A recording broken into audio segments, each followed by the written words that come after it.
All right, so I have a bowl of water here, and that's just to put in my potatoes after I cut them to make sure that they don't start browning. This is the pan that I'm going to be using to roast the potatoes in. It is an 8 by 11 inch pan. So if you have a bigger or smaller one, you're going to have to change the amount of potatoes you use. Right now I have 7 potatoes that I'm going to wash off.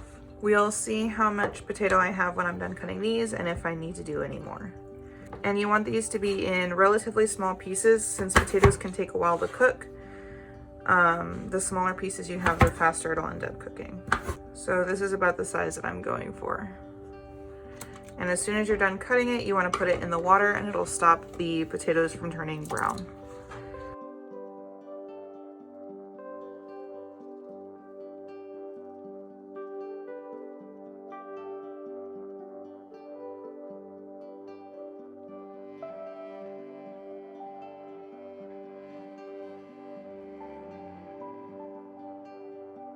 This preparation process shouldn't take too long.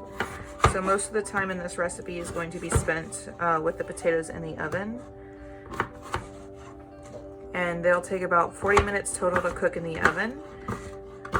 But the prep part is actually pretty quick, so you can do some other stuff while you're waiting for them to cook.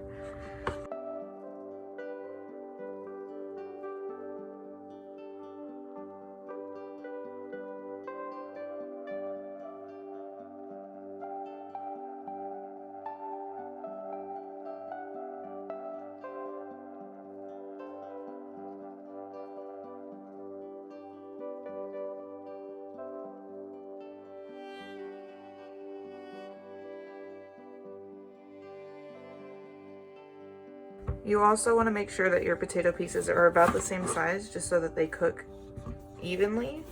So smaller potato pieces will cook faster.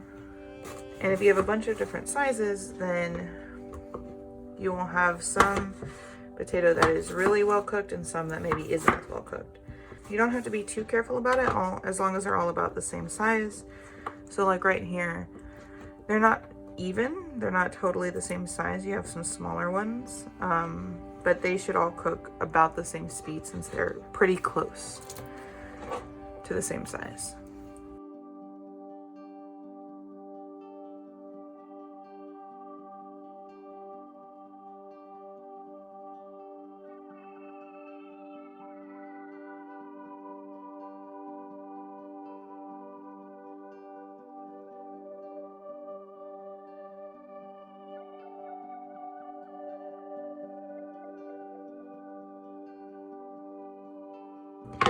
So here's my bowl of potatoes, and you can see that the water is a little bit cloudy even though I washed them. That's just the starch that's in the potatoes getting soaked up by the water. All right, next let's talk about the seasonings I'm going to use. So I have garlic powder, paprika, cayenne pepper, salt, some ground pepper, and not a seasoning, but I'm also going to use olive oil. What you want to do next is drain your potatoes. So now you have your drained potatoes here. You're going to add just a little bit of oil. You don't want to add too much. So that's just about a teaspoon. And potatoes are great because they can take a lot of seasonings and flavor. So just because these are the seasonings that I've decided to use doesn't mean that you have to use the same ones. You can use whatever you like. Potatoes go really well with just about anything. So just kind of experiment with how much of different seasonings you like and what kind of flavors you want.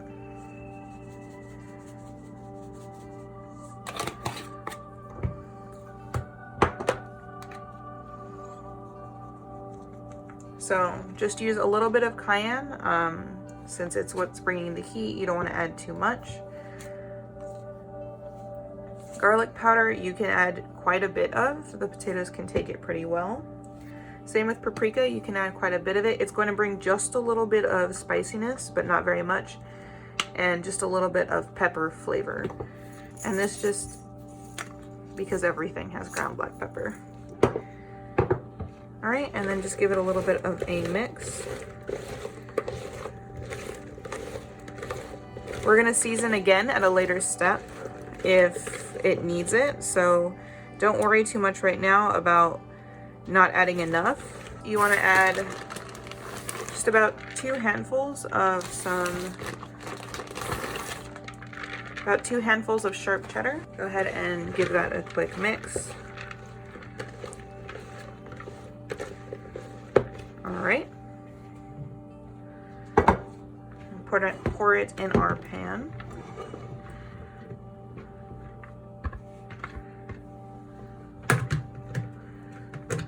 That looks pretty good, and I just remembered that I didn't preheat my oven, so I'm gonna start doing that now. So you want to bake this at 400 degrees for 20 minutes. After 20 minutes, you're going to stir it around, and then we are going to taste for seasoning, add our top layer of cheese and breadcrumbs, and I will show you this when I am at that step. All right, so it's been 20 minutes, so we are going to stir up what's in here.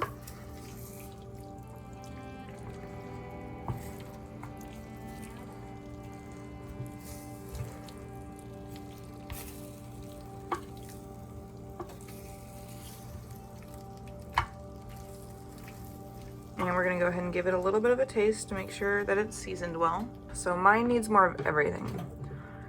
So again, potatoes absorb a lot of flavor, so you can go ahead and season them pretty generously and they won't be over seasoned. So potatoes are good for if you're practicing seasoning and wanting to figure out what flavors you like, because they can take a lot.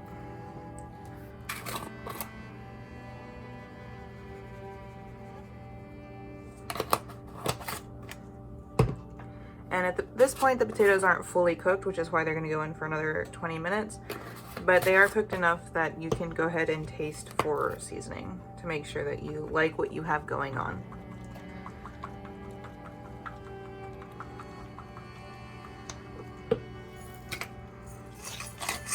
The reason I'm not giving out specific measurements is because you might like things seasoned differently. You might like more garlic, you might want more cayenne, more pepper. So I just want you to practice trying what you're cooking and making sure that you like it, and not just following the proportions on a recipe, because you might not like that amount of seasoning, and so you might think that you don't like the dish when you just really want it to be seasoned differently.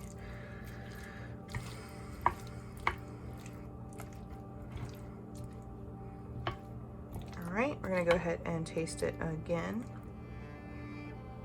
All right, and that tastes a whole lot better. And just because we can, I'm going to now layer another layer of cheese on top, not mix it in. I want it to make almost a crust on the top of the potatoes. And then just for a little bit more, I'm gonna add a layer of breadcrumbs.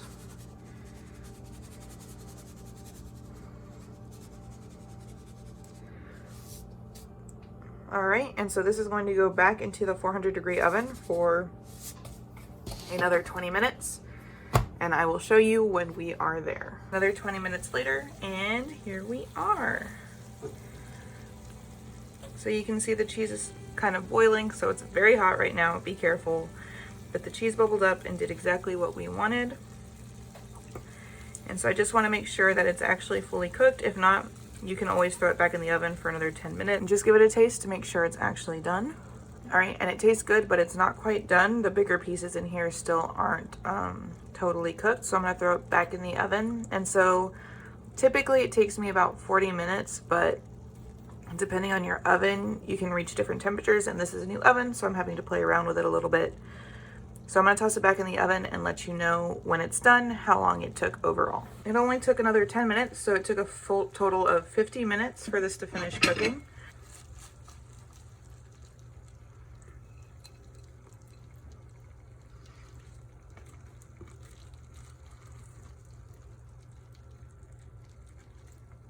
So it looks pretty good. You've got a lot of the cheese that was inside, and the cheese on the outside got nice and crispy.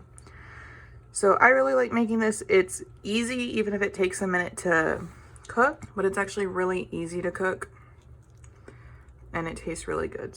So I hope that you try it and I hope that you enjoy it.